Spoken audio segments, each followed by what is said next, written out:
En las Rocas el podcast llega a ustedes gracias a Macallan. Pero eso sí, hay una advertencia. Este episodio contiene verdades incómodas, sarcasmo filosófico y eso sí, dosis elevadas de pensamiento crítico. Por lo tanto, si tienen algún tipo de alergia a la realidad, consulten con su influencer de confianza antes de continuar. Bienvenidos a En las Rocas el podcast.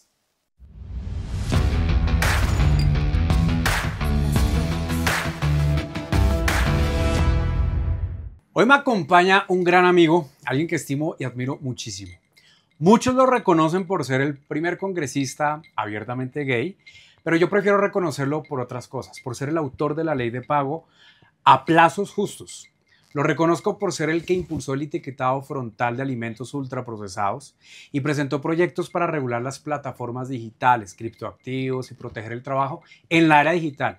Lo que más me ha hecho sentir orgulloso es que él, de hecho, si no estoy mal, Mau, fue reconocido como de los mejores congresistas en 2 periodos, ¿cierto? En los 4. En los 4, coño.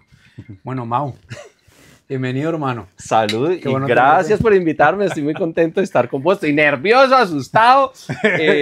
Tengo un gran maestro, un profe que me enseñó muchas cosas de comunicación y que hizo parte fundamental del sueño cuando arranqué en la política. Sí, yo me acuerdo, contemos el chisme, que esto no hace parte del proceso, pero me acuerdo cuando me llamaste, y eso fue hace 8 años, hoy estamos hablando de esto. 2017. Entonces, hijo de pucha. Me acuerdo cuando me llamaste y me dijiste, marica, necesito ayuda. Y yo, ¿qué pasó? Es que mañana grabo. Y yo, fue madre, ok. Pero no sé, el guión no me ha gustado, no sé qué. Yo estaba con un amigo, ya me acuerdo. Sí. Ya me acuerdo. Y yo digo, marica, cáete y vemos qué hacemos. Y eso fue como a esta misma hora, 5 de la tarde. No, como 8 de la noche. Porque ¿Eso fue a las 8? Sí, yo estaba en pánico porque yo dije, tengo que grabar, el guión no me siento cómodo, siento que le falta algo. Tengo que llamar a alguien que sepa resolverme esto y esto. Es Felipe, ¿a quién más? Ya te caigo. Y me acuerdo que estabas con un amigo y ahí echamos rulo como hora y media y salió. No, incluso cuando te dije, ¿qué tienes para el video? Y empezamos a ver, yo, uy, no, toca pedir pizza, cerveza, sí. Y pongámonos a crear. Yo me acuerdo de esa, sí, ya me acuerdo, que nos quedamos bien tarde y en ese entonces estaba muy de moda lo que un personaje llamado Gaviria dijo, ¿usted no sabe quién soy yo? Lo cogieron borracho en un carro en la T. Sí. Y como que lo bajaron y estaba hincho manejando y la policía, esto es un delito, se armó un mundo de gente y el man, ¿usted no sabe quién soy yo? Y sí. Ni me importa que no, yo soy Gaviria, sobrino, que resultó ser mentira, ¿no? Sí, sobrino de un expresidente. Y ese día fue que dijimos. Eso hay que decirlo. Y cogimos eso de hook y es, ¿usted no sabe quién soy yo? Pues sí, usted no tiene por qué saber quién soy yo, porque esto no es un video de mí, sino esto es un video sobre usted. Exactamente. Y ahí fue que creamos todo eso. Además con el equipo que tú tenías de los de Brulé. Hermosas personas. Y ahí salió todo. Y un video que, si no estoy mal, orgánico, tuvo como 300,000 views. Pues se explotó. O sea, lo pueden buscar en Google, que se llama Usted no sabe quién soy yo, Mauricio Toro. Sí. Y sí, eso se explotó. Pues eso fue como el lanzamiento y el inicio de la campaña, donde todo el mundo que no sabía quién era yo, por fin medio supo en ese momento. Sí, te decían en la calle, ¡ay, usted no sabe quién soy yo! Sí, aquí estoy, pero el buen sentido de, sí. Usted no sabe quién soy yo, pero este no es un video sobre mí, este es un video sobre usted. Y eso fue... Y lo más lindo, Mau, algo que incluso después hiciste fue lo de que pasaste del storytelling al story doing con el de, ese video me pareció hermoso, el del Congreso, de el asiento con un girasol en la mesa, donde hiciste, Mauro, venga, le cuento. Sí. Que eso es algo muy bonito, que mucha gente me ha hablado de vos, de eso, me dice, ay, es que ¿cómo se llama ese congresista? Que uno podía sentarse con él y uno le escribía y uno le podía contar cualquier iniciativa. Y yo, Mauro, venga, le cuento. Sí. Esa y eso fue, y además por esa iniciativa y otras obviamente, de lo que has logrado muchas vainas fue que llegaste a ser de los más populares en el top 3 o el top 3. Sí, eso fue muy bonito porque cuando llegamos fue como, bueno, muchos proyectos de ley que uno trae en cabeza, pero la pregunta es la gente qué quiere, qué necesita, qué le preocupa, qué le angustia, porque el Congreso usualmente está cerrado para los de a pie. Vaya usted, trate de entrar al Congreso y diga, voy para la oficina de Pepito y usted tiene invitación, ¿quién es usted? Lo tienen que recoger. Y nosotros dijimos, pues abramos las puertas del Congreso, que al final es de la ciudadanía, porque los que pagan esos son los ciudadanos. Eso es cierto. Y vengan, me cuentan qué iniciativas tienen y les ayudamos con las que se tengan que volver el proyecto de ley. Lo otro lo patinamos. Y empezaron a llegar muchas personas con problemáticas puntuales que uno no tiene ni idea de que están pasando y necesitan una solución, o que no ni conoce. Pues de hecho ahí me llegó la ley de endometriosis que hoy salva a casi 3.5 millones de mujeres en Colombia mal diagnosticadas por endometriosis, mal tratadas o sin una ruta de atención clara. Llega una señora, se registra a SOCOEN, la Asociación Colombiana de Endometriosis de Colombia, que quiere una cita. Se llamaba así, venga, le cuento. Yo los invitaba a un café, entraban a mi oficina y tenían 30 minutos para contarme la problemática y nosotros ahí le decíamos, esto se puede volver una ley o esto es más de trámite, ¿no? Lo que era de trámite nos íbamos a ayudar y lo que era ley, pues empecemos a trabajar, a co-crear. Ustedes con su conocimiento, yo con el conocimiento legal, pues oye, salió la primera ley en América Latina para el control de la endometriosis en Colombia. Salió la de etiquetado de alimentos. Llegó una organización de padres y mire, esto está pasando, nos están engañando, la gente nos dice mentiras, las empresas, la industria. Oye, y empezaron a salir cosas muy interesantes de un ejercicio de co-creación. Fue muy bonito. Mauro, venga, le cuento que después migró a una cosa que llamaba Te invito a un tinto. Sí, después fue Te invito a un tinto, eso me pareció bonito. Y después de Te invito a un tinto, yo no sé si después Gustavo Petro te dijo Te invito a una chicha. Y ahí fue cuando te invitó a ser director del ICETEX. ¿Cómo? ¿Sabes que no fue él? ¿No fue él? No. ¿Quién fue? Esto fue muy chistoso. ¿Sarabia? No, tampoco. ¿Roy? ¿Benedetti? No estaban en el RAR en ese momento. Bueno, Gaviria. Me imaginé que era por ahí Gaviria, sí. Yo había estado apoyando la coalición Centro Esperanza de Centro. Sí. Los candidatos presidenciales eran Fajardo, Gaviria, digamos los dos duros de esa coalición. Yo estaba trabajando en la coalición de la Esperanza como hombre de centro. Y entonces, bueno, eso se pierde. Yo pues, me voy al sector privado. Duré un mes en una entidad del sector privado y me llama Alejandro Gaviria. Un día yo estaba en mi cama, me acuerdo, estaba viendo el noticiero, 9 de la noche. ¿Qué hubo, hermano? ¿Usted en qué está? Y yo, en mi cama, ¿no? ¿En qué está trabajando? Y yo, en el sector privado. Y me dice, venga, necesito que me ayude con una cosa, con ICETEX. Usted ha sido muy crítico, usted ha presentado proyectos de ley de esa vaina, necesito que venga y asuma esa vaina y la enfrente, agarre el toro por los cuernos, no que ha criticado mucho, venga, ayúdeme a trabajar y a sacar esto adelante. Lo que tiene en la cabeza, póngalo al servicio. Y yo, madre, eso qué chicharrón, no, yo esa noche no dormí nada. Pues bueno, al otro día yo le dije, bueno, brutos pero decididos, como decía mi abuela, hagámosle qué hay que hacer. Y me dijo, bueno, lo primero es que toca ir a hablar con el presidente. Y yo le dije, no, ese man no me va a ayudar. ¿Por qué? Porque hemos chocado mucho en el Congreso. Es decir, solo con que miren que yo he sido muy crítico de él en redes, esto, él va a decir que ni abate. Pues vamos a hablar. ¿Qué más hacemos? Pues nada. ¿Qué es lo que está pensando ICETEX en ese momento? Él estuvo de acuerdo, cosa que hoy no está haciendo. Humanizarlo, bajar las tasas, facilitar el acceso, tasas más justas. Listo, hágale de una, bienvenido, arranque. Y yo, bueno, le voy a decir una cosa. Me van a atacar y a usted también porque hemos sido muy críticos ambos.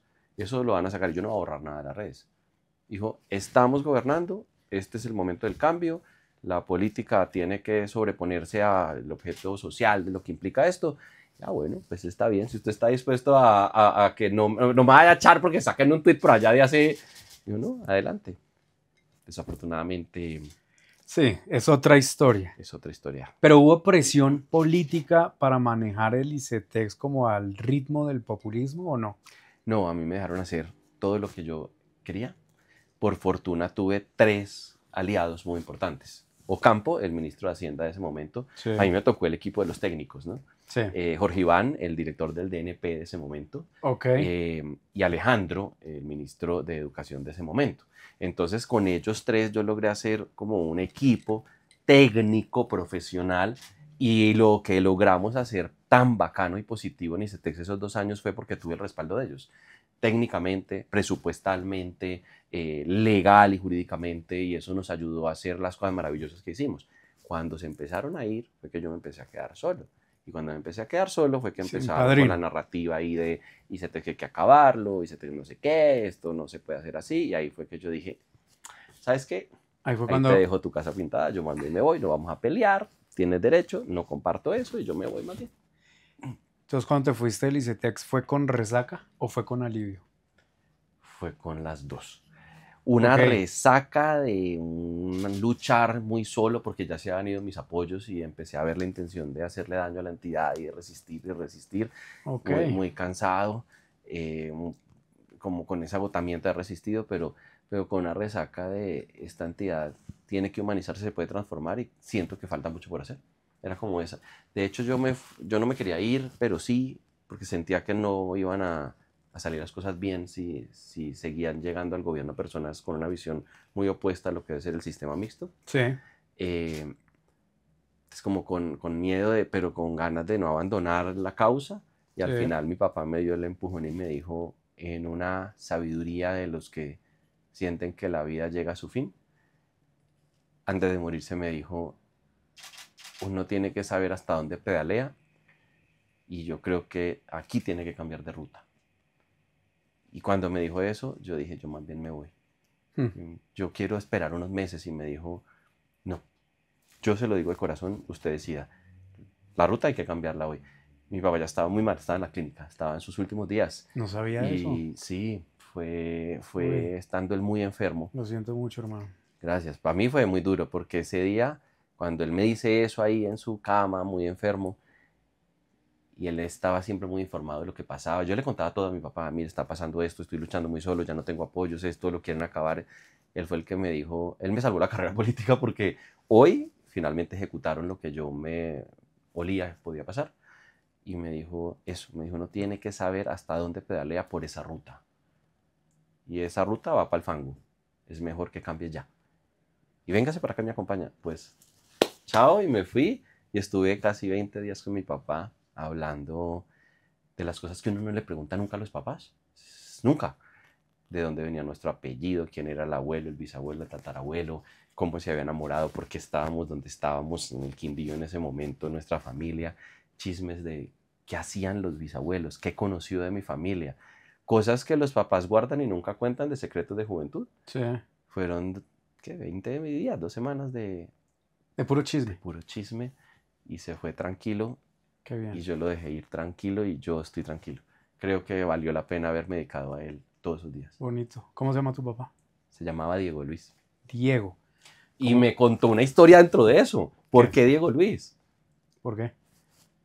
El Luis es siempre en mi familia, los mayores siempre han tenido el Luis por algún lado. Pero el Diego fue porque mi abuelo, un hombre blanco de familia acomodada, digámoslo así, era revolucionario y muy socialdemócrata. El primer congresista negro elegido por voto popular en Colombia en el Congreso de la República se llamaba Diego Luis Córdoba. Y mi abuelo, que era un tipo revolucionario, socialdemócrata, le puso Diego a mi papá en honor al primer congresista negro de Colombia. No sabía.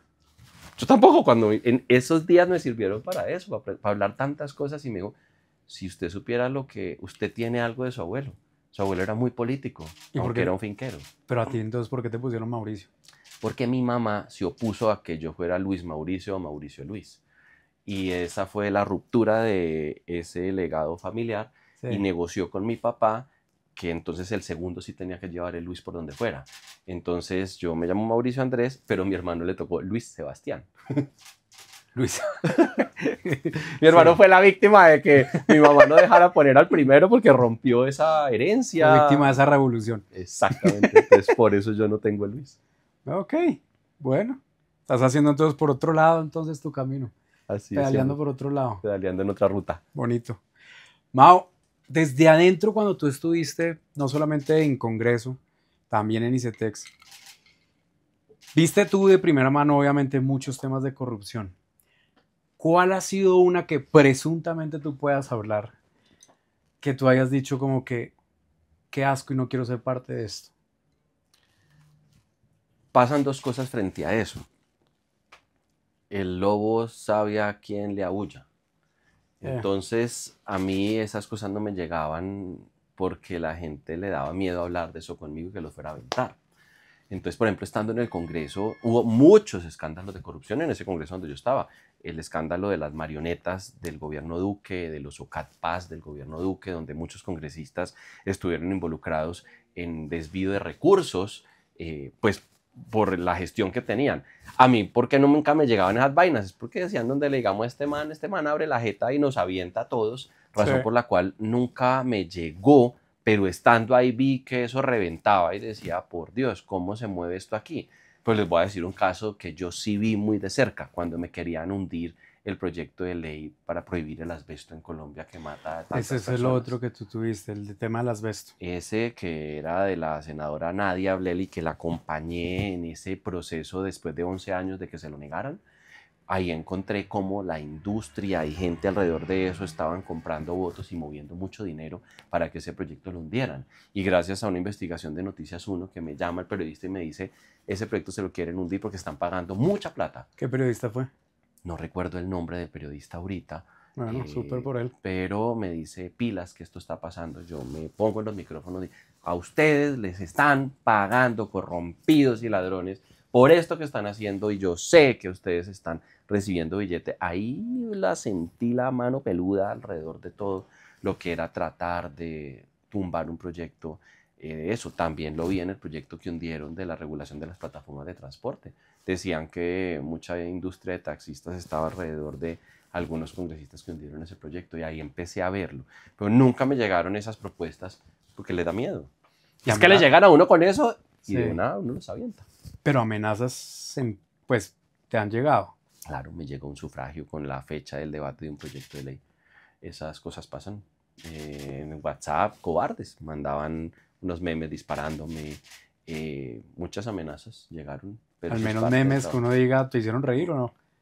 De todo. Es que al final uno como que dice, claro, la verdad que uno sí se asusta cuando lo amenazan, porque sentir una amenaza contra la vida de uno, una foto, por ejemplo, la más que a mí me angustió, fue una foto que llega de un número extraño y esa foto soy yo de espaldas en la portería de mi edificio, entrando con mi perrita tomada desde un carro seguramente. Y yo decía, Dios mío, una foto real, una foto real mía de espaldas entrando a mi edificio. Y yo decía, Dios mío, esta gente sabe dónde vivo. O sea, esa foto fue una foto, pero ellos me decían, esto pudo haber sido un tiro, no una foto. Así, mandaron en WhatsApp una línea X, mi foto, yo de espaldas, diciendo, esto pudo haber sido un tiro, no una foto. Es de donde uno dice, mierda, wow, pucha, esto ya es, yo no tenía esquema ni nada de eso, porque a mí eso nunca me ha gustado. Y ahí dije, de valientes está lleno un cementerio, y yo pues no me voy a exponer a que me silencien en una acción que creo que es democrática y legítima, pero es muy desagradable, da pena susto. Entonces le cambia a uno por completo como la alerta y la química del cerebro. Entonces, uno está en un restaurante y se cae algo y eso entra como uno en estado de alerta constante y eso es agotador. Entonces, por ejemplo, caminar por la calle, bajarse del carro a un centro comercial, ir a una plaza, o sea, empiezan el cerebro a jugarte muy maluco todo el tiempo, con una angustia y una zozobra constante que te da miedo de salir a cualquier lugar y eso yo no se lo deseo a nadie porque quita la paz, quita la tranquilidad, quita una cosa que todos tenemos en su mayoría y no valoramos y es la libertad. La libertad de caminar por donde me dé la gana, de tomarme un trago donde quiera y de salir a donde sea. Eso ya no lo puedes hacer. Más que libertad, Mauro, ya hecho vencido. A mí muchos me dicen, Felipe, ¿usted por qué no se mete en la política? Yo mientras que unos quieren poder, otros, yo prefiero poder estar tranquilo. Es cierto, y hoy que yo estoy tranquilo digo, eso se valora mucho. Claro, es que es otro tema. La política es cruel. Es cruel porque te toca enfrentarte a que te ataquen, a que siempre lo que sea que escojas no le va a gustar a nadie. De hecho, lo que hablamos justo antes de que tú te metieras en la política, ¿te acuerdas? Sí. En tu oficina ahí en el 85 yo vi, ¿estás seguro que te quieres meter? Porque es otro cuento. Yo no sabía que me iba a meter, entonces decía, estoy muy seguro de que me voy a meter en esto. Hoy ya uno lo piensa 3 veces más, pero el que entra aquí... Si estuviéramos ya con este mismo nivel de conocimiento, conciencia, y retrocediéramos unos 10 años atrás cuando estuvimos en tu oficina, ¿todavía te meterías? ¿O qué le dirías a ese Mau de hace 10 años? Uy. Sí, lo voy a decir porque siento que vale la pena cuando tú ves que lo que haces cambia vidas. Y eso te llena el corazón y el alma. Cuando alguien se acerca y te dice, gracias porque usted no sabe eso que hizo, cómo me ayudó a mí. Usted no sabe cómo me salvó a mí o a mi familia. Por ejemplo, la endometriosis, el asbesto, por ejemplo. Y uno empieza a ver gente que se acerca y le dice a uno gracias. Buena respuesta. Gracias. Buena respuesta. Me gusta. Chévere. Pero es duro. Es duro. Es duro. Yo me acuerdo incluso, Bueno. no sé si esto lo podamos contar, obviamente no con nombre y apellidos, pero cuando estuvimos cenando, estamos en la bracería y tú me dijiste, puta, esto está muy duro, en la primera campaña. Y me dijiste de un evento específicamente que te dio mucha rabia y tristeza y esto es lo irónico, te metiste a una comunidad, no me dijiste cuál, y les hablaste todo lo que ibas a hacer por ellos. Y te dijo el líder de la comunidad, bueno, pero ¿usted qué nos va a dar? Y tú, no entiendo, pero pues estos proyectos, tal cosa, te tinta, tunta, tan. Y te dijo, no, usted no nos está entendiendo. Pepito Pérez, no me dijiste nunca el nombre de ese personaje, nos trajo ya tamales, que el otro 50,000 pesitos, que el otro una comparsa y que no sé qué. ¿Usted qué nos va a dar? Y que tú te quedaste en shock diciendo, ¿qué es esta mierda? Yo, lamentablemente, que es por eso, yo lo digo abiertamente, yo sí no creo tanto en la democracia hoy en día. Sí, sí, ese día fue, yo me acuerdo que llegué allá, esto un whisky, ¿esto qué es? Muy chévere lo que propone. Uy, ese país, me dijo, ese es el país que soñamos todos. Wow, ¿pero usted qué nos va a dar? Pues eso, ¿no? Los proyectos, los debates de control político, eso cambia la... No, es qué nos va a dar. O sea, mientras el uno llega con lechona, no sé qué, es que yo no puedo ir a convencer a la gente si usted no nos da nada. Y yo no le entendía, yo le decía, pero ¿qué quieres? ¿Una lechona? Pues no sé, le estoy poniendo un ejemplo. Hay gente que llega aquí con 50,000 pesos por persona que yo le lleve. ¿Qué nos va a dar? ¿Qué nos ofrece? Y yo les estoy ofreciendo el cambio del país que necesitamos, o sea, que no tengan que estar haciendo fila por todo, que ustedes no tengan que decir me tocó, sino que lo decidí, porque en este país se llenó de la gente que siempre dice, es que me tocó. No, eso no es. Usted no le va a ir bien en política, me dijo. Usted no va a ganar, porque esto se hace es dando. Me hizo así, dando. Y yo salí, hijo de puta. Cuando ganamos, usted no sabe lo que a mí me dio. Y el primer mensaje que envié a las 12 de la noche fue a ese bendito señor. Que le dije, pues no. Honorable personaje. Le dije, pues no, mire que sí se puede hacer diferente esto. Le mandé el mensaje, claro. Salía la noticia de que habíamos ganado. Él me dijo a mí, si usted no da nada, no va a ganar. ¿Y sabes qué me dijo? ¿Qué? Es que yo sé, es por eso que esa comida fue tan... Me dijo, líchigo. Usted lo que es un líchigo. Porque no les di plata, porque no les di... Y entonces ahí está su líchigo. Tome, bloqueado. Nunca jamás lo volví a ver. ¿No? Nunca, no. Me dijo, aunque sea gasolina para las motos, para los carros, denos algo. Y era harta gente que tenía el señor, ¿no? Harta. Es que hubiera sido fácil. Digo, listo, tome 20 lechonas, no sé, tanta plata en gasolina pero no es así que funcionan las cosas. Hablando de lechona y esto, pues hoy en día se ve bastante eso. No lo digo, pero tan al detalle y sin nombres, pero con el actual gobierno, ¿qué se siente? Que yo te conozco muy bien, brother, y es con tu integridad, con tu nivel de conciencia, ¿qué se siente haber trabajado o trabajar con personas que están borrachas de ideología de este estilo y que funcionan de otra manera? Es raro porque yo llegué y el parche que armé fue el de los técnicos que se fueron. Nunca salí, digamos, de ese espacio, pero además nunca intenté entrar porque sé que no me iban a recibir como para conocerlos más, porque hay mucho radicalismo, es decir, el que es del proyecto y yo siempre fui como un externo, un extraño, como en alguna vez me dijeron, un infiltrado, porque no he sido de las bases de ellos, no he sido lugar político de ellos. Entonces siempre estuve muy aislado de esas conversaciones. Mi trabajo fue sacar adelante lo que me pidieron que tenía que sacar y nunca tuve entrada ni me interesó mucho. Había veces que decía, ¿cómo funciona? Quiero saber.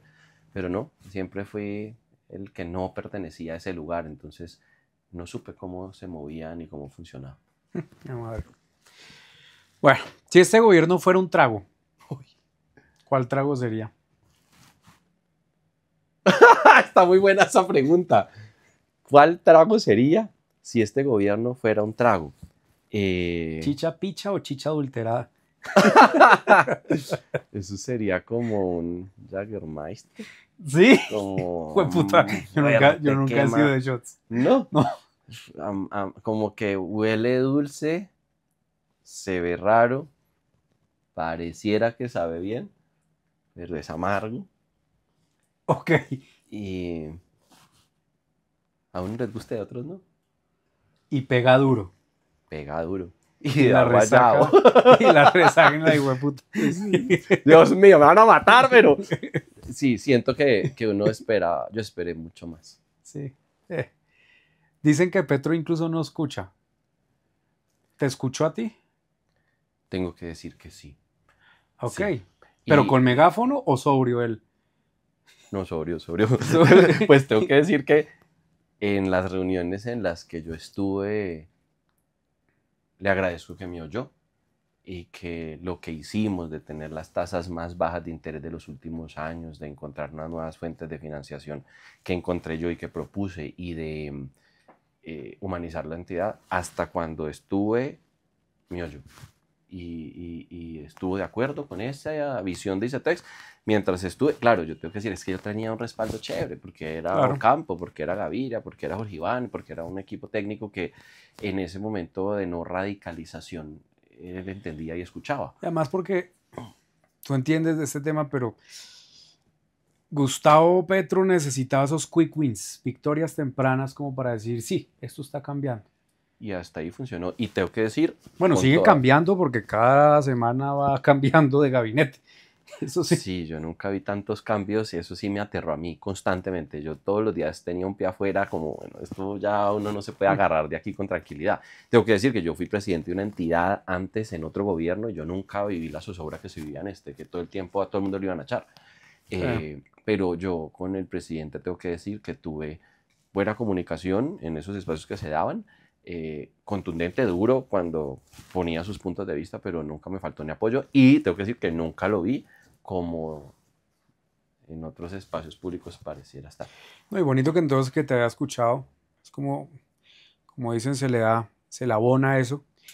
Sin embargo, sé que lo que tú querías hacer, y eso es muy bonito, en ICETEX sí tú tenías la real intención y pretensión de ayudar a los jóvenes.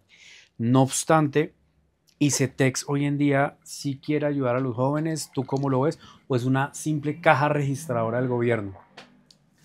Hoy siento que se ha desconfigurado ese trabajo que hicimos de humanización de ICETEX y lo que hicieron al retirarle los recursos por una decisión política radical que no entiende en realidad cómo funciona esa entidad, ha hecho mucho daño. Lo que propusieron y lo que prometieron hacer, lo echaron de para atrás cuando venía haciéndose.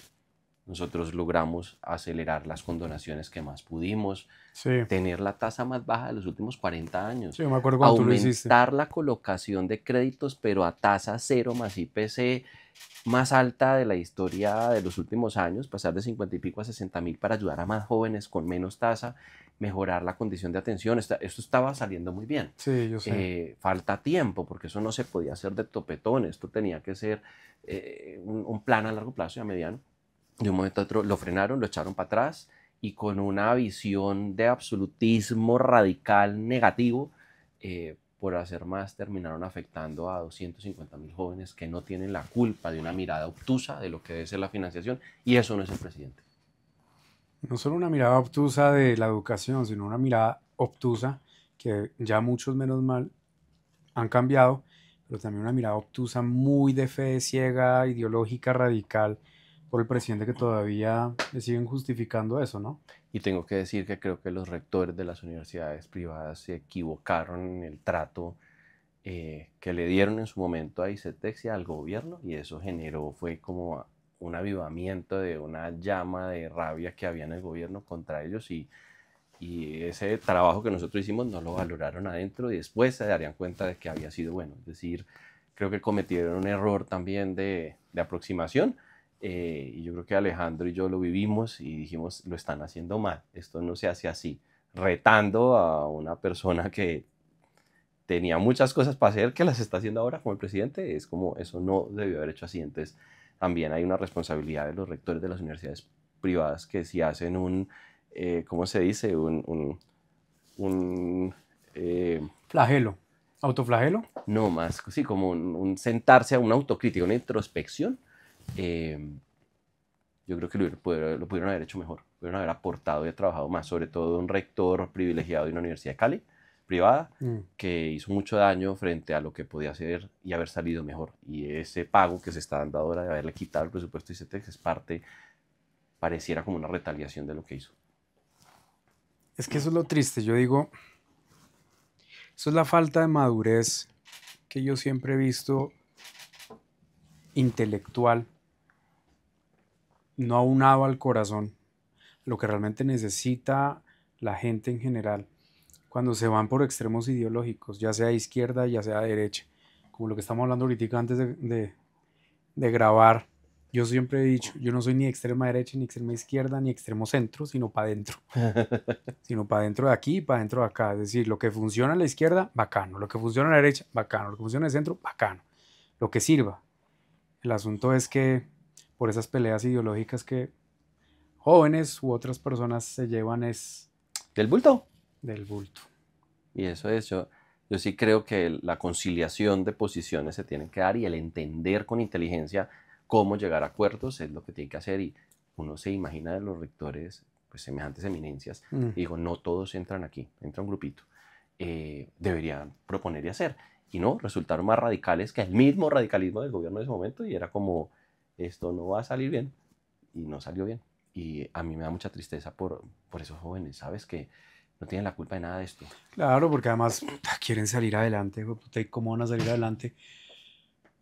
Uno dice, con muchos de ellos que no trabajan, o si trabajan ganan lo mínimo y con unas tasas altísimas ahora. Hoy tiene el gobierno en su escritorio un proyecto de ley que dejé redactado, listo. Yo creo que es de los mejores proyectos que se han podido trabajar y proponer en los últimos años, porque recoge casi 40 iniciativas de congresistas, excongresistas, técnicos, rectores, de expresidentes de ICETEX, exministros, y recoge todo ese trabajo de 20 años, pero además recoge las mejores propuestas de la financiación de la educación superior en 8 potencias mundiales, pero corrige los errores de esas potencias y coge además casos exitosos de América Latina y los reúne y coge y saca el mejor proyecto de ley que podría humanizar ICETEX, generar los ingresos necesarios, que no es el mismo que están presentando en este momento en el Congreso, que está lejos de eso, y eso está en manos del gobierno en un gabinete. Si sacan eso de esa gaveta y lo presentan, yo creo que la realidad de todos estos jóvenes que están allí cambia, y del futuro de la financiación de la educación superior, mientras se logra la gratuidad pública total, que yo creo que nadie pelea contra eso. Pero no, es voluntad política. Cuando a mí me preguntan por qué usted sí durante 2 años pudo hacer esto también y ahora no se está haciendo, ¿cuál es la diferencia? Y es voluntad política. Y la ideología mata esa voluntad política. Y creo que hoy la ideología se sobrepuso a lo que debe ser la lógica de la atención de todos esos pelados que están esperando una respuesta y que hoy tienen que ir a hacer una fila al fracaso. Duro. Sí. ¿Cómo le pusiste a esa ley? No, la ley como quedó en el borrador es la reforma a ICETEX por un ICETEX más humano. Que fue el eslogan que trabajé durante 2 años y cómo logramos humanizar ICETEX. Yo mismo atendía en el call center, yo mismo me dedicaba unos días a atender en las oficinas. Recorrí 47 sedes para entender cómo funcionaba. Atendí gente y le pedí a todos mis vicepresidentes que durante un día al mes atendieran en un punto de atención. Muchos no sabían ni siquiera cómo funcionaba el sistema y cómo van a tomar decisiones si ustedes ni siquiera saben cómo se atiende allá afuera. Bien hecho. Y eso pasó chévere. Y fuera de eso, en región. Entonces, todos los meses uno de ellos tenía que viajar a región atender durante un día en una oficina, desde que la jurídica decía, es que pero yo no tengo que ver, sino todos tenemos que hacerlo, todos, que la de riesgos, que la financiera, que todos, porque si nosotros entendemos cómo funciona y vemos las tragedias de la gente en cara y carne propia, uno humaniza mucho más eso, porque eso pasa como las enfermeras que muchas veces tienen que atender tantas cosas que al final se tienen que proteger, porque si no se enferman de todo esto y se vuelven un poco frías. Y uno entiende eso, eso nos pasa allí también, que nos toca entender. Yo sé que nos protegemos tanta tragedia, pero si no nos acercamos más y la ponemos desde el otro punto de vista. Me encantó eso. De hecho, como yo lo resumo, muchos tendrán maestría, pocos callestría. Sí, ¿de acuerdo? Y eso era salir, atender a la calle, contestar un día en el call center y un pelado que dice, no tengo con qué pagar porque llevo mucho sin trabajo y ustedes me están llamando todos los días y es como, sí, no importa, tienes que, no ven, déjame saber qué puedo hacer por ti. ¿Cómo podemos mejorar la experiencia que estás teniendo? ¿Yo qué puedo hacer para ayudar?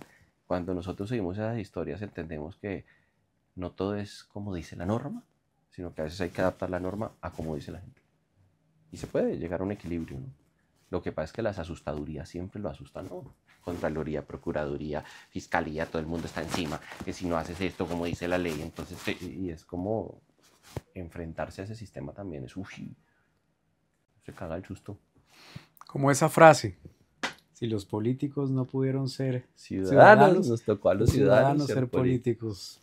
Salud. Por eso. Hermano, y de hecho ahorita, bueno, ¿sigues en Partido Verde o qué?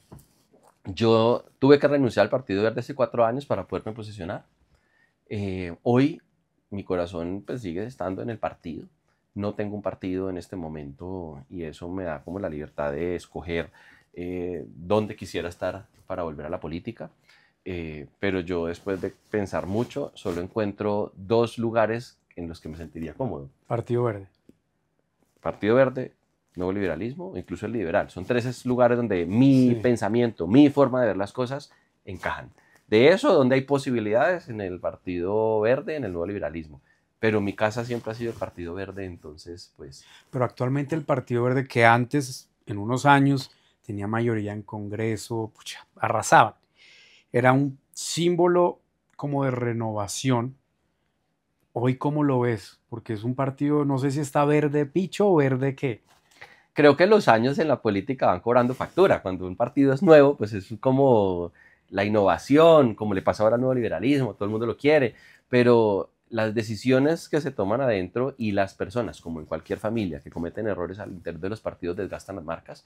Y hay 2 opciones, salir corriendo y decir, me voy para otro lugar, y ese otro lugar va a terminar teniendo la misma historia seguramente tarde o temprano, o tratar de adentro decir, pues volvamos a sacar la cara, defendamos esto y demostremos que no es lo que tal vez la gente está pensando y démosle otra mirada. Yo creo que los partidos pueden hacer eso.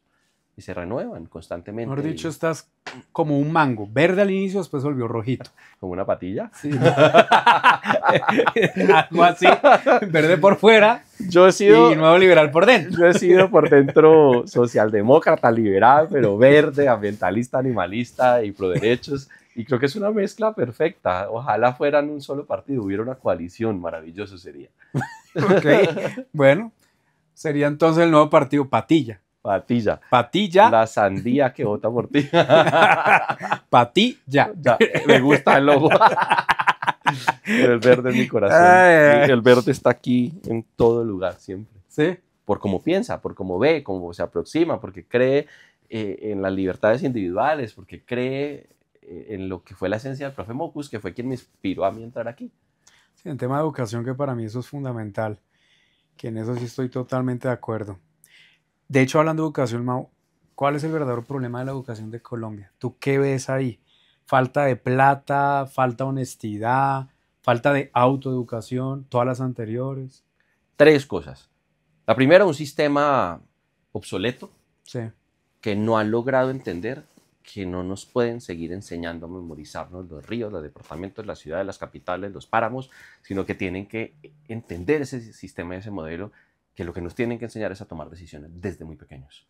Ponernos casos, estudios de caso, modelos donde uno tenga que tomar decisiones constantemente. En Colombia no nos va bien en las pruebas PISA, es porque sabemos memorizar perfecto las tablas, todo, al derecho y al revés. Pero cuando nos tiran una decisión, nos rompemos porque no sabemos qué Pensamiento hacer. crítico y analítico no lo hay. Cero. En segundo lugar, porque es que no nos enseñan a identificar y autoconocernos para saber en qué somos buenos. Entonces ustedes, matemática, química y el mismo pensum y marica, hay gente que es buena en artes, hay gente que es buena en cultura, hay gente que es buena en matemáticas y razonamiento abstracto y demás. Cuando usted en el colegio le enseñan a entender para qué es bueno, sin que le quiten de alguna manera el aprendizaje de lo demás, usted puede empezar a tomar mejores decisiones y no se equivoca al momento de escoger una carrera. Y en tercer lugar, tenemos un problema que es desde la raíz y la base, el preescolar.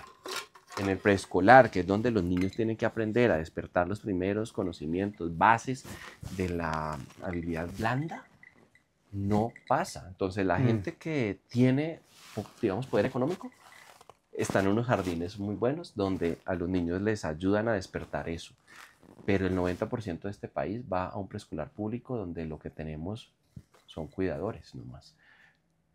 No el docente. No formadores. Sí, porque es que no hay cómo, están saturados. Una profe en un colegio público recibe un huevo de niños Sí. que por más que le exijas no es capaz porque no puede, Tal porque cual. no tiene la capacidad, porque además si tú quieres que una profe pueda formarse en esas habilidades, pues esa profe necesita que le paguen la carrera Sí. y que la lleven a estudiar a otro lugar y no lo pagan, ni lo hacen, ni la ayudan. No, y tocaste un tema, por ejemplo, hay un personaje que estimo mucho, a él lo entrené para un TED, Alexander, que él ganó el premio, por así decirlo, el premio Nobel de Educación.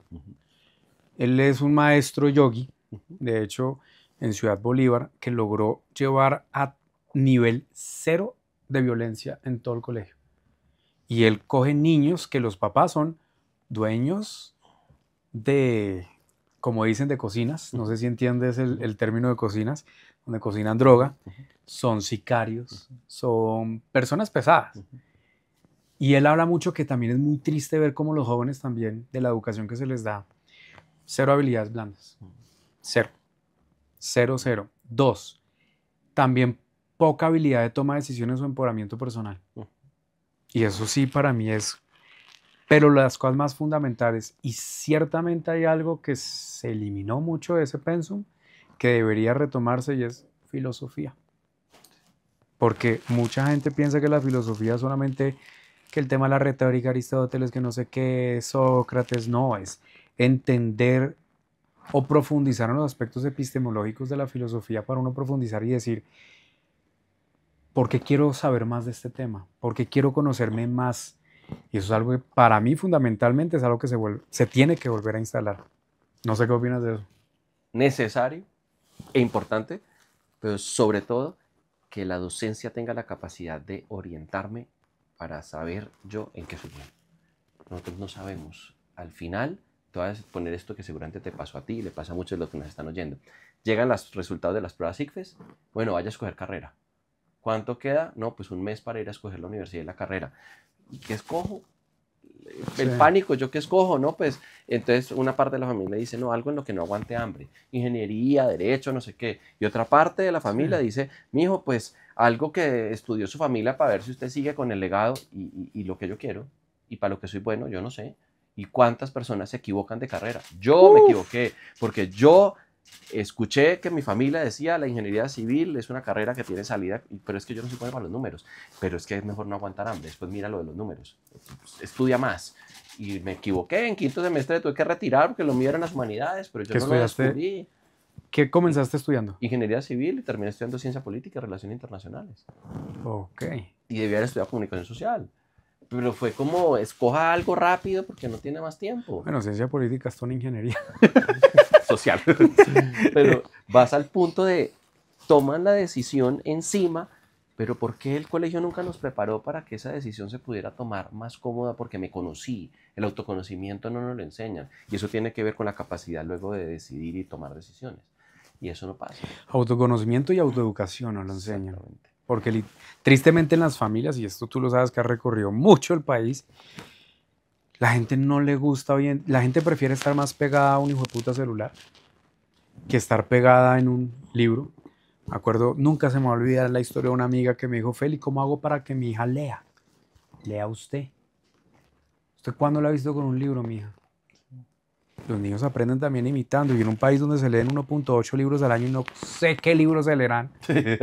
Pues, fucha, ahí sí no quiero entrar en detalles para que después mi editora no me dé por acá. Pero uno no sabe qué es lo que realmente está pasando en nuestro país cuando tú ves Canadá 22 libros al año, Japón 18 libros al año, Francia como 16, 17 libros al año. ¿Qué conversaciones van a tener nuestros hijos con los países que realmente están, como dicen, llevando la batuta? Pero mira que eso tiene que ver nuevamente con la capacidad de nosotros de tomar decisiones. El pensum dicen, se tiene que leer La María de Jorge Isaac, se tiene que leer Cien años de soledad de Gabriel García Márquez, se tienen que leer no sé qué y nos obligan a... ¿Por qué no nos permiten dentro de una colección de libros escoger? Miren muchachos, vamos a tener que leer uno sobre historia, van a tener que leer un autor colombiano, van a tener que leer sobre, y ustedes escojan lo que les apasione y les guste. Entonces la gente empieza a ensayar y no se empieza, no, es la que tocó, porque tocó, porque tienes, es una máquina, entra, sale, entra, No, sale. y además, ¿quién carajos va a entender a Gabriel García Márquez, puta, a los 12 años? Todo es obligado, ¿sí me entiendes? Es como, déjennos tomar decisiones dentro de esto. Lo importante es leer, hacer un análisis crítico de la lectura. Muchos profes porque les da pereza tener que luego entonces analizar diferentes libros. Y otros profes que tratan de hacerlo no los dejan porque se salen del marco de lo que dice el Plan Nacional de Educación y el marco de la Secretaría y eso es una vaina que está mal. Y cierro con esto. Si nosotros no invertimos como país en formación de formadores, porque a mí me dicen, pero ¿y cómo solucionas eso? Papi, formación de formadores. Tú tienes que coger profes, pagarle la maestría, pagarles por estudiar, llevarlos a que aprendan las mejores metodologías, a que se vuelvan bilingües, traerlos y ahí sí meterlos en los colegios más alejados de este país. Y para poderlos llevar allá, te toca pagar. Pero aquí gastamos la plata es en compre aviones, compre misiles, forme militares, que es importante por la defensa y la seguridad nacional. Pero es que, ¿y el resto? El resto, entonces nuestros profes no son bilingües. Nuestros profes no han salido de sus territorios porque ¿quién les va a dar si estudiaron la docencia que estudiaron endeudados hasta aquí? Sin un mísero peso. Y no se pueden ir porque tienen 2 niños por los que responder, 3, 4, y no se pueden ir. ¿Qué hicieron los países más desarrollados? Tranquilo que yo me encargo de eso, pero usted vaya hace un tiempo a estudiar con las mejores metodologías y luego vuelva. Eso hay que hacerlo, pero aquí papá a sacar plata para un colegio que está cayendo. De hecho, eso. mira, en Japón hay un caso, yo no sé ese proyecto si continuó o no, quisieron hacer un piloto como en una región de ellos, supongamos en un departamento pequeño, no tan grande, aquí como en Colombia. Y lo que hicieron fue, oiga, ¿qué tal si eliminamos muchas de estas del pensum, materias que uno dice, matemáticas, no es que la hayan eliminado, la enfocaron a matemáticas aplicadas a negocios e ingeniería. Wow. Luego les metieron temas de programación. Esto fue antes de la inteligencia artificial. Yo no sé si ahorita puede ser programación o tipo low code o no code de IA. Interesante. Les metieron que aprendan 4 idiomas. Van a aprender 4 idiomas y lo van a aprender a través de la lectura, porque van a leer un libro al mes. Y es un libro que les interesa a todos, no que sea muy denso y nada por el estilo. Les metieron temas de... ¿cuál era la otra? Se me ha olvidado. Bueno, y que una vez al año los jóvenes, si tenían algunos recursos, algunos iban a tener un auxilio, iban a viajar a los países donde iban a hacer un intercambio. Los países que están aprendiendo era árabe, mandarín, inglés y español. Entonces, hagamos matemáticas. Un pelado, cuando ya se gradúe del colegio, ¿cuántos libros ya se habrá leído porque es uno al mes? Saliendo con 4 idiomas, matemáticas de negocio, programación, es decir, hackers. ¿Qué conversaciones van a tener esos jóvenes con nuestros jóvenes? Dios mío. No van a leer, no van a estar hablando al mismo idioma, al mismo nivel. Y por eso es cuando uno ve por qué las grandes potencias de Japón, con 2 bombas atómicas, no tiene materia prima poquita. Y lo que hace es exportar puro conocimiento. Israel, que tú también fuiste director de Impulsa, Israel tiene como 52 unicornios. Ni decir el número de patentes por mes que ponen frente a nosotros por año. ¿Y por qué invierten en educación? Mientras todos los países en la región, en Líbano, Jordania, Siria, Egipto, etcétera, perdón lo que voy a decir acá, pues, tú me conoces con mi lengua que tengo, pero esos países son una mierda si uno se pone a ver. Egipto, 32 ministerios, la corrupción impresionante. Y es el país con más historia en el mundo y no ha avanzado. Israel después de la década de los 50 y vean la potencia que son. Y todo por educación, porque le quisieron invertir a la ciencia y a la educación como tal. Sí, es doloroso cuando uno ve que los recursos aquí para educación, aunque crecen, parecen insuficientes, y lo son, porque hay una deuda de casi 40 años y hay que pagar. O sea, que un pelado en este país, yo que lo pude recorrer, que era lo que Balín me decía, es que usted tiene escritorio en Bogotá. No, papito, yo he recorrido más de 400 municipios de este país, he estado allá chupando calle, no desde una empresa en Medellín diciendo que hay que dar Balín. Y cuando usted se da cuenta de lo que pasa allá, es que es un pelado en un colegio que se está cayendo con el popó de las palomas, con goteras si llueve, sin una batería de baños, sentado en un salón muchas veces sin escritorios adecuados, y es un profe al que le toca darle al mismo tiempo a 5 cursos, porque no tiene más, porque trabajan con las uñas, porque no hay. Es donde uno dice, ¿y entonces a dónde vamos a llegar? Si ellos son los que se suponen luego van a ser los alcaldes, concejales, servidores públicos, miembros de una empresa, contadores, es decir, son la mano de obra nacional, que al final tienen que ir a trabajar y a levantarse los platos de algún lugar, o van a emprender y no tienen las capacidades, las cualidades. Entonces no vamos a ir de aquí. Eso no se trata de Balín, eso se trata de esfero y cuaderno, lectura y una reforma profunda al sistema de educación superior. Y eso no se cambia de un día para otro, eso es una mirada a 15 años. Los países que han logrado cambiar rápido es porque se sentaron, hicieron un plan decenal y dijeron, para allá vamos. Colombia tiene un problema muy grande, dentro de tantos. No tiene una visión a largo plazo unificada, donde todos quepamos y donde todos pensemos, y eso sí lo logran hacer los Estados Unidos, eso lo hizo en el ejemplo que das tú, Israel, Singapur. eso lo hizo Singapur, y es cómo nos sentamos a construir una visión a 20 años de qué es lo que vamos a hacer. No importa si llega el de izquierda, igual va para allá, con otra ruta que el de la derecha que va para allá, y no es difícil sentarnos a hacerlo. No, en eso coincido contigo, brother, mucho. Ahí es donde yo tengo otra mirada, y es, siempre yo he dicho, si no hay seguridad, no hay libertad. Si no hay libertad, no hay progreso. A veces uno pretende querer el progreso, claro, lo que tú dices, una mirada a largo plazo. Sin embargo, hay, por ejemplo, el caso que tú y yo hemos hablado anteriormente es el caso de Bukele, que sí logró en corto plazo lograr primero la seguridad para que ya haya una libertad interna. Hay una gran inversión ahorita que está viendo en el país y en educación, donde puso a la ministra de Educación, se me fue el nombre de ella, donde cambiaron un poco el pensum y demás. ¿Tú cómo ves eso? Yo sé que tienes tus miradas contrarias, sí, pero... ¿A costa de qué también? Es decir, lo que ha hecho Bukele es a costa de muchas libertades individuales, a costa de muy poca transparencia alrededor de los derechos humanos. Yo creo que los extremos hacen mucho daño. El tema de ese adoctrinamiento de tienen que llegar así, esas cosas creo que a largo plazo también pasan una factura muy peligrosa. Yo creo que ni mucho que queme al santo, ni poco que no lo alumbre. Entiendo el tema de seguridad. Sin seguridad, usted no puede lograr que un profesor llegue a un colegio y a un municipio a dar una clase. Sin seguridad, los niños no pueden ni siquiera llegar a sus aulas. Y muchos de los niños también además eran... reclutados, instrumentalizados, incluso donde ellos mismos vendían droga adentro. Entonces, yo creo que la seguridad es un elemento importante, pero la seguridad a costa de libertades individuales y de violencia y de acabar con el estatus legal de un país resulta muy peligroso. Entiendo lo de las libertades, pero encarceló unos 80,000 con el margen de error de 8,000 personas que sí eran inocentes, que ya fueron liberadas gran parte, si no estoy mal, para liberar casi 8 millones.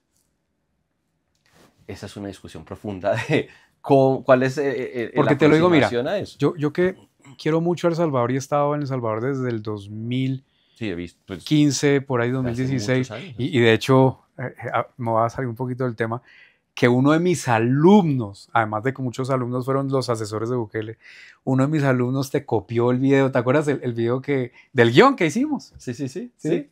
Alguien de allá, yo decía, Ese esta video, mucha gente lo vergüenza. copió. Claro. Pero en todas partes, en Perú Sí. también. Ah, Y no aquí sabía en que en Perú. Santander. Sí. En muchas partes. Ese y el de la Sí, empelotada. sí. Mucha gente sí. Sí. Bueno, pero yo me acuerdo que muchos de estos alumnos que he tenido y grandes amigos que tengo allá me dicen, claro, unas por otras, pero que hoy muchos amigos que tienen restaurantes, que tienen de todo, me dicen, ya no tengo que pagar al mes, como dicen, Sí, la el vacuna. impuesto de paz, como le dicen acá en Colombia. O me acuerdo una noticia cuando pasé varias navidades allá, pero una fue muy triste. Estábamos en la casa de unos amigos de mis padres allá y recibe una llamada la dueña de esta casa y empieza a llorar que le habían asesinado al sobrino y a la novia, que estaban en carretera y las maras los pararon y los mataron. Sí. Entonces, que hoy en día ya no tengan esas noticias, que puedan viajar, que puedan no tener que pagar plata, que no tengan extorsión, que no haya nada de eso. Pues, el 86% de la gente dice, puta, preferimos esto. Sí, yo creo que uno puede lograr eso sin fracturar el Estado Social de Derecho. Yo creo que uno puede lograr eso sin violar las libertades individuales y la presunción de inocencia. Y creo que la mano dura es necesaria en temas de seguridad, pero cuando esa mano dura no tiene controles constitucionales, pasa a otro nivel donde se violan los derechos de mucha gente inocente y yo creo que esa es una factura muy costosa de pagar. Y creo que voy al punto, ¿se necesita esa mano dura? Sí, se necesita atención. Miren, lo que está pasando hoy en Colombia en temas de seguridad es vergonzoso. Es decir, todos los municipios que habían estado liberados de este grupo criminal como las FARC, que el Estado debe haber copado con atención social, hoy se lo llevaron grupos armados ilegales disidentes, grupos de narcotraficantes, microtráfico, bandas. Eso es vergonzoso y eso es falta de una mano dura. Uno no se puede sentar en una mesa de negociación en un estado de debilidad. Uno se sienta en una mesa de negociación sin dejar de atender la responsabilidad que tiene la fuerza pública de tomarse sus territorios y con mano dura diciendo, a ver, quieren hablar, pero quieren hablar es en una condición no de debilidad, no de brazos caídos. Y yo creo que ha sido un error la aproximación de la política de paz total, porque lo que han hecho es desmoralizar a la Fuerza Armada de este país, casi que doblegarla a esa cantidad de gente, y se han equivocado en esta administración en eso, y yo creo que eso no es un secreto para nadie. Pero creo que el punto de llegar a lo que vimos en su momento de falsos positivos también es un error. Colombia tiene que aprender de esas dos cosas y de las experiencias internacionales y llegar a un punto donde la fuerza pública esté dotada y donde esté empoderada con derechos humanos para llegar a sus territorios, y ahí viene la inversión en educación y la inversión social. Y eso se puede hacer porque hay países exitosos que han logrado llegar a esto. Entonces, creo que esos extremos de lo que estamos viendo acá con lo que estamos viendo en El Salvador, ambos tienen una factura demasiado costosa y yo no creo que ambas injusticias deban pasar por nuestro país, sino llegar a un punto de alguien que sea capaz de hacer ambas cosas. Como decía Churchill, hay momentos de guerra, hay momentos para la paz. ¿Cierto? Sobre eso no tengo nada que decir. Porque sí. Por eso sí. Bueno, yo sabía que tenías tu Bukele dentro. Eso sí. Ay, no. No. Nunca. Yo socialdemócrata, no bukelista. Pero lo que creo es, ambas cosas tienen que poderse. Yo siempre he dicho que soy más Mandela. Para mí es el ejemplo claro de esto. O sea, a mí me dicen, un ejemplo es, para mí no es eso, es Mandela. Mandela se logró sentar a negociar, a hacer la paz, a escuchar las partes y a decir, vamos a sacar esto entre los dos. Cuando a mí me dicen, es que el único modelo es el bukelista, digo, no quisiera nunca llegar allá, no me gusta. ¿Por qué no miramos el de Mandela? Mandela es el ejemplo perfecto de cómo acabar un conflicto, de sentarse a oír las partes, de decirle, ustedes se tienen que sentar, nosotros nos tenemos que sentar. Sí, pero hay un tema de transculturalidad. Porque pues tú sabes que en Sudáfrica, obviamente la cultura era inglesa. Y hay sí o sí temas de educación, de cortesía, de cierta pleitesía en ciertos juegos políticos de allá, pero ascendencia española y quizás chipchombiana que La tenemos, panara. no creo que tengamos ese nivel de conciencia, educación y cortesía y pleitesía que tenemos por el otro, o conciencia cívica, como lo tuvieron las colonias inglesas. Por eso yo ahí sí, el tema de transculturalidad no voy. Un tema transcultural para que la gente entienda fue cuando, que se cumplieron de hecho como 10 años, cuando Peñalosa dijo que podemos ir a navegar por los El ríos de río. Bogotá y uno dice, esos son problemas de transculturalidad, porque él se imagina como si estuviéramos en Holanda o en otros países donde se puede hacer eso, pero aquí no. No creo que alguien quiera por el río Bogotá y a los 2 metros un muerto por ahí andando o llantas por ahí flotando. Pero Eso llaman problemas de transculturalidad, cuando pensamos que lo que pasó en esa cultura puede pasar en la nuestra. Y es un tema cultural que nosotros tenemos, lamentablemente, muy ¿será? arraigado. Claro, es un tema de educación. Pero te voy a decir una cosa, yo entiendo esa propuesta loca del man, muy desconectada de la realidad cultural de Colombia, pero tuve la oportunidad de estar en China y ver cómo una sociedad de hace unos años muy sin cultura como la nuestra en términos de ciudadanía, pues cultura ciudadana y demás, logró con una visión a largo plazo y a Es mediano que ellos plazo piensan muy a largo. empezar a cambiar las cosas. Y yo me acuerdo que me mostraban un río 15 años atrás más contaminado que el río Bogotá, en medio de una ciudad como Shenzhen, donde estaba vuelta El a nada. río Yangtze. Sí, creo que es ese. Y Sí. cómo lo transformaron 15 años de trabajo y se volvió todo un eje de desarrollo donde hicieron unos proyectos de renovación urbana, social, porque quienes viven en esos sectores son, digamos, poblaciones que fueron vulnerables en su momento y lograron hacer una cosa muy chévere que fue una visión de 30 años, se demoraron 15, aceleraron el Pero ese proceso. río lo cambiaron por otro, me imagino que hay otros cercanos de pronto a las fábricas de Temu, que ese sí, Bueno, los desechos. puede que haya un ocultamiento de la realidad, pero en ese caso yo digo, nosotros tenemos que poder ser capaces, nosotros tenemos que poder ser capaces. Yo sigo pensando en que somos capaces, a pesar de que a veces uno dice, este plátano no lo cambia a nadie, y yo creo que sí. El tema, pero China es también por cultura, porque ellos internamente desde pequeños, la cultura, no toda asiática, pero tienen un nivel de respeto también a la autoridad. Ah, pues que pues con esa Y aquí autoridad. la Pues, autoridad sí. al padre o al profesor, cero. Es un tema también, Entonces, creo que generacional. sí, no, sí, no. Hay temas para mí culturales que son muy complejos de erradicar, temas genéticos también que influyen mucho en eso. Y Yo sí, no, yo no sé si es que soy un soñador profundo de que esto se puede cambiar, que la gente puede entender cómo construir un país colectivamente y no, es que los grandes cambios comienzan con grandes sueños. Y está bien soñar. con líderes que sean capaces de hacer Eh, esto bien, que sean capaces de proponer, de soñar y de llevarnos allá. Colombia, si ustedes miran, de 30 años para acá, es una Colombia muy distinta. Nosotros nos damos muy duro. Colombia ha cambiado positivamente muchas cosas. sí, claro. Y son 30 años de cambios profundos sociales que nos tienen aquí y que creo que si logramos corregir los dos temas, seguridad y educación, este país avanza mucho más rápido. Sí. Y hablando de líderes, vamos al whisky risky. Esto es, de hecho ya se te acabó, brother. No, pero dejémoslo así porque si no después se me suelta la lengua. Pues la idea. Y hasta ahora vamos. Vamos bien. Dios mío, Vamos, la de dieta hecho, hasta ahí. aquí es o dices con quién te quieres sentar o shot. Es decir, tú decides qué vas a hacer. Entonces, María José Pizarro o Irene Vélez. ¿Con quién te sentarías a tomar un whisky? Con María José Pizarro. Ok, ¿por qué? ¿Por qué con Irene Vélez no? ¿Porque te invita a decrecer? No, porque conocí a María José cuando fui representante, fui con ella.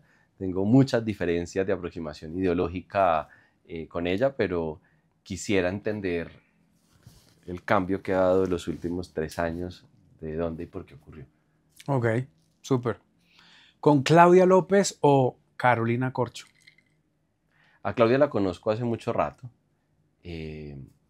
Carolina es una persona que apenas hace poco logró poner como en el plano político. Ella venía del sector privado, la Sí. vi en algunos debates, pero con Claudia siempre primero. ¿Sí? Ok, ¿qué te gusta de Claudia y qué no te gusta? Dos cosas que creo que son positivas de Claudia. Es una mujer estudiada, preparada, que es capaz, con un país como Colombia, que demostró en Bogotá poder hacer cosas desde lo social, desde la infraestructura. Y en segundo lugar, que es una mujer que cuando se propone algo es capaz de hacerlo. Pero hay otras dos cosas que no me convencen por completo. En primer lugar, ella a veces pareciera su propia enemiga con el tono y la forma. Yo creo que es que uno en la política llega a un punto en que lo desespera y a veces se sale de sus cabales y eso la hace perder un poco la conexión y el norte con las personas. Pues venda el carro. Trabaje, mijo, trabaje. Muchas cosas de esas que uno, cualquiera de nosotros piense quiere decir, pero en esto sale muy costoso. Sí. Y en segundo lugar, siento que a veces algunas personas que están alrededor la han aislado de con quienes tiene que conversar y a quienes tiene que proteger y ha terminado traicionando personas que hemos estado cerca. Daniel Quintero, Gustavo Bolívar. Ambos o Shot. Los conozco. No, esto es de decisiones, mejor dicho, toca decir. A Daniel lo conocí hace muchos años y hace mucho rato no hablo con él. A Gustavo, a pesar de que fue congresista en el mismo periodo que yo, nunca pude sentarme como a conversar cuál es su visión de país. Me parece un tipo decente que sería interesante conocer mejor. Ok. ¿Francia Márquez o Laura Sarabia? Francia Márquez. ¿Sí? ¿Y en helicóptero o...? No, voy a decir una cosa. A Laura también la conocí en el gobierno y le tengo pues, un aprecio porque me tocó trabajar mucho con ella cosas que hacían parte de... Necesito hablar con el presidente de esto y me habría la oportunidad de hablar. A Francia nunca la he conocido, nunca he hablado con ella y creo que su trayectoria como mujer que lucha por los derechos de las poblaciones excluidas le pesa aquí en el alma y siento que tiene una carga de no haber podido ayudar más. Siento que ella tiene algo que le ha dolido profundamente y que le ha defraudado de este propio gobierno a ella y no ha podido hablar mucho y me gustaría saber qué quisiera decirle ella a este gobierno más allá de lo que ha tratado de decir y que no ha podido decir mucho. En qué se ha equivocado cuando el alma le ha interpretado con las cosas. Yo entiendo que a veces lo atacan a uno porque este mundo es tan cruel que un día terminó diciendo que el que le guste no y al que no también, de la rabia que tenía por la frustración de lo que implica gobernar. Y a mí me gustaría saber un poco más cómo piensa y cómo ha logrado salir de ser una mujer víctima del conflicto a ser vicepresidenta y qué de ahí ha podido recoger. O sea, muchas preguntas que uno quisiera hacerle a una persona pues, que hoy es vicepresidenta y que venía de haber sido víctima del conflicto. Historias tiene que contar muchas. Yo soy curioso, a mí me gusta jalarle a la gente la lengua para saber cómo llegó hasta ahí. Ve. Y hablando entonces de jalarle la lengua, ¿Armando Benedetti o Roy Barreras? Roy Barreras. ¿Sí? Sí, sí, sí. ¿Por qué con Benedetti no? No. Y quiero decir que hace muchos años fue a una clase mía en ciencia política cuando era concejal de Bogotá y llegaba a ser representante y pues no. Con Roy tengo una cosa que dije hace unos días en una entrevista y es que cuando yo en 2022 no llegué al Congreso, sí, un señor con el que yo nunca he tenido ninguna relación, más allá de que sabía que había sido senador, se me acercó un día y me dijo, personas como usted tienen que seguir en la política, personas como usted tienen que seguirse preparando y formando para llegar. He seguido su carrera, he visto lo que ha hecho, me parece interesante su defensa a los emprendedores, a la educación, a las poblaciones diversas y usted tiene que seguir en esto, no desfallezca. ¿Cómo puedo ayudar yo para que usted siga en esto? ¿Qué necesita? Dígame. Un man que yo nunca había visto en mi vida más allá que en televisión y por allá de lejos se sentara a decirme eso, me pareció que era una persona buena en su fondo, porque uno pues tiene unas prevenciones, ¿no? De lo que siempre han dicho de esa persona. Y me pareció valioso que me reconociera eso y dije, pues sería chévere como conocer más un poco como su experiencia y su mirada de eso. Ok. ¿Con Alejandro Gaviria o Fajardo? Esa sí me la pone muy difícil porque los dos para mí son personas admirables desde lo personal. Uno fue mi jefe un poco tiempo porque se fue más rápido de lo que yo esperaba y quería. Y con Fajardo siempre he estado, porque yo he hecho campaña por Fajardo mucho tiempo. Entonces, ¿Con cuál te beberías toda la botella? ¿sabe qué? Voy a decir una cosa. Los dos hoy están distanciados y me la bebería con los dos para ver si juntos pueden cambiar este país. Ellos dos deberían ser fórmula, ellos dos deberían lanzarse juntos, uno vicepresidente del otro, pero los dos egos son difíciles de manejar. Sentarse con una botella y así sea un juego de cartas, lo que, pero pónganse de acuerdo. Pero no temes que con esa botella, ellos dos con esas Se den con la botella. rencillas o se den Bali. No, ellos no son de Bali. De pronto se dan con la botella. Pero, Se mandan un libro. Se mandan un libro. Este libro se rompe la cabeza con el libro. A mí me encantaría sentarlos a los dos a conversar y decirles, dejen la huevonada, man. Ok. ¿Con Gustavo Petro con Maduro? Con Gustavo Petro. Sí. Sí, dentro de... No, es que Maduro sí. No. Ok. Jamás con el man, no. O sea, me la estás poniendo difícil, pero pues... No, pues a ver. Sí. ¿Con Uribe o con Bukele? Con Uribe o con Bukele. Shot. Ok. Y había dicho que hay que dar la cara, pero no. Me siento más fácil con ay, no sé. No, pues a Uribe lo tuve 4 años ahí de compañero de congreso y es tan difícil eso que me tomó un shot. ¿Sí? Sí. Ok. ¿Con Santiago Otero o con Abelardo? Uy, esto se está poniendo cada vez más difícil, más duro. Dios mío bendito. Con Santiago Otero, con Abelardo de la Estrella. ¿Y sentarme para qué? ¿Hablar qué? Ok. De educación, por ejemplo. Yo creo que para hablar de educación es más sensato Abelardo que Balín. Okay. Aquí tuve yo a Santi y hoy de hecho vamos a sacar el podcast de él. Pero bueno, estuvo bien. No, Listo. no los conozco. Con no. Abelardo, listo. Y con una persona que tú dirías jamás, de los jamás me tomaría algo con esa persona. O más bien, le pongo presuntamente veneno al whisky. Sabes que yo creo que el problema de la democracia es que no somos capaces de sentarnos entre diferentes a hablar y a ver qué pasa. Por eso fue tan valioso cuando Uribe se sentó con Petro cuando ganó. Yo decía, eso nunca me lo hubiera imaginado y ahí se pudieron sentar, que no terminó en nada. Y además el único que se ha sentado con la Nacional a debatir 2 veces, Uribe. Sí, yo creo que uno no puede en la política como líder sentarse y vetar a alguien porque arranca mal. Arranca mal. Por eso digo que, bueno, al final con todos, para saber, para entender, ¿cuál es la forma de poder saber cómo piensa la gente más allá de una red social? Y eso es lo que pasa con Balín y con Abelardo. Pues toca entrarse con los dos, a ver qué. De hecho, me acuerdo ¿te acuerdas cuando tuvimos el taller ese de debate, argumentación, cuando estábamos con tu equipo? Yo siempre le digo a la gente, y no sé si recuerdas cuando le decía, en la vida nos han enseñado a no hablar 3 cosas, política, religión y fútbol. Yo siempre he dicho que es todo lo contrario, una mente no educada no puede hablar ni de religión, ni de política, ni de fútbol, porque terminan matándose. Una mente educada, que es lo que tú hablas mucho de educación, una mente educada tiene que aprender a hablar de política, de religión, de fútbol, porque es la única manera en que uno puede llegar, como la dialéctica, no de Petro, la dialéctica real, es decir, tesis, antítesis, síntesis, poder converger ideas, porque, por ejemplo, en tu caso, Mau, que tú eres centro-izquierda, ¿cierto? Para unas cosas, centro-derecha para otras. Exacto, centro-izquierda. En lo económico, centro-derecha. En los derechos, centro-izquierda. Ok, tú estás más por ese lado. Yo siempre lo digo abiertamente, yo no estoy de ni uno, yo estoy en la razón, donde si un lado tiene razón, ahí está, no me importa de dónde venga. Por eso yo siento que la gente tiene que, como tú dices, sentarse a dialogar, pero la gente cuando escucha para responder, no para comprender. Es que cuando tú anulas al otro, ya no hay nada que hacer. Cuando tú no lo dejas hablar ni exponer su punto de vista, a veces hay personas que se parecen más de lo que creerían. Sí, claro.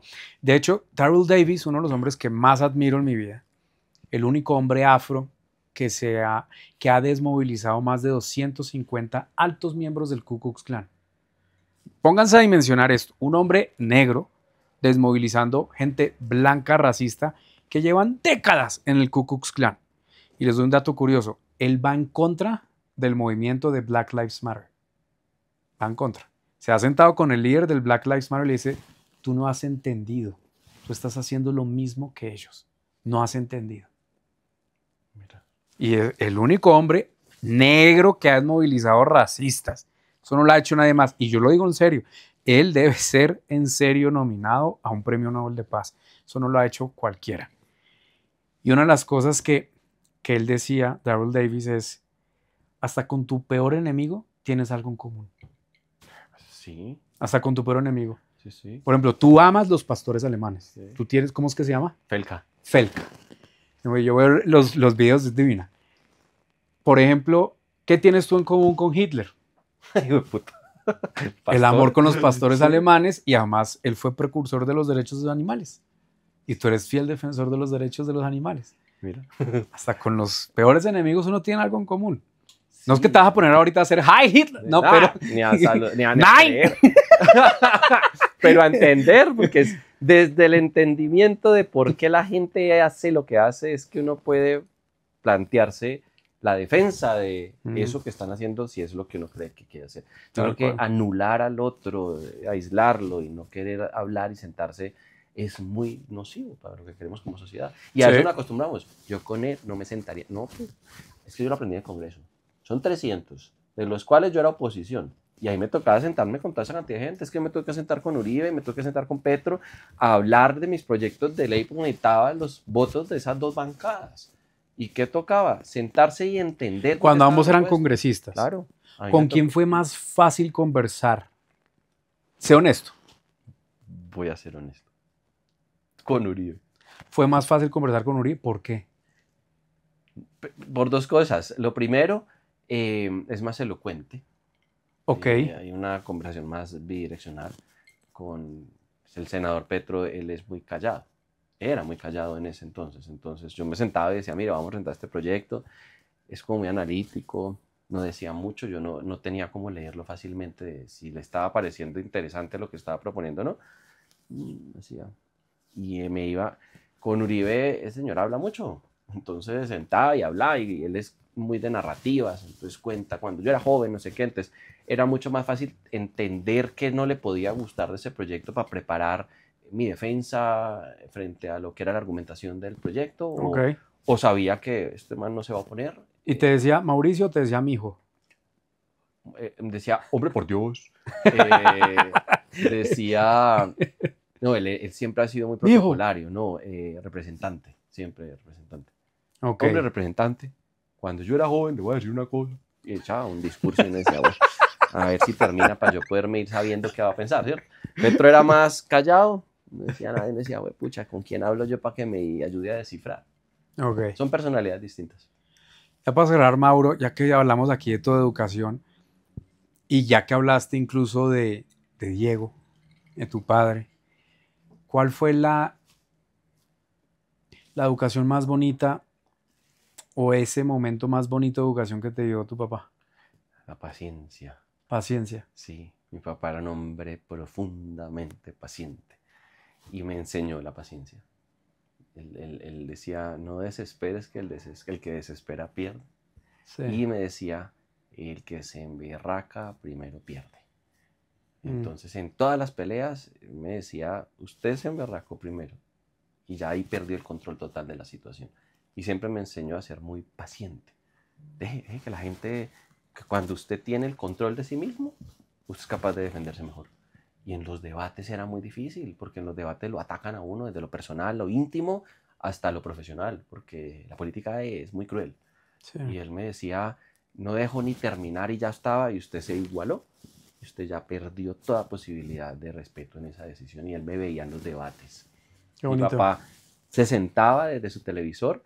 Yo decía, yo creo que era el rating del canal del Congreso, porque siempre estaba conectado, incluso cuando yo no estaba. Qué bonito. Y me decía, en ese debate que usted se dio, mijo, ese hijo de tantas, ni me cae bien, pero usted se dejó sacar la piedra. O me decía, mire la diferencia de ese otro debate que usted tuvo. Usted le sacó la piedra a la persona se salió la ropa, usted quedó como caballero y luego, pum, usted puso la cereza ahí y le fue bien. Y me enseñó, y todos los días lidio con eso. Porque hay unos trogloditas que uno dice, Dios mío, sí. Eso es así de horrible. Si tuvieras hoy a tu papá acá al frente, ¿qué le dirías en general? No, yo le daría un abrazo, no le diría nada más que le diría un abrazo. Le daría un abrazo de esos que uno no quisiera que se acabara nunca. Mm. No, le daría un abrazo, no. Más allá de decirle gracias, gracias, gracias, gracias. Un abrazo, no quisiera decirle nada más. Quisiera apretarlo muy duro y ya. Un abrazo sentido. Un abrazo. Eso es, abracen a sus papás mientras los tienen con vida. Y abrácenlos profundamente duros porque ustedes no saben cuándo se van. Salud por los papás. Salud. Es muy cierto. Bueno, mi hermano, me encantó tenerte acá. Te estimo mucho, te admiro mucho. Sigue trabajando por ese país. La verdad que necesitamos más personas que realmente sean íntegras y que quieran hacer profundos cambios por nuestro amado y a veces odiado país de muchos. Gracias. Y a todas las personas que creen que la política no es con ustedes, si siguen pensando así, la política se va a meter con ustedes. Ya se metió. La política tiene que ver con todo. Si el pasaje de Transmi está más caro o no, si el SITP es más caro o no, o el mío o cualquiera que sea, si tienen un crédito para un carro o no, si tienen casa propia o no, si tienen derecho a salud o no, si les toca hacer la fila o no. Todo tiene que ver con política, así crean que no.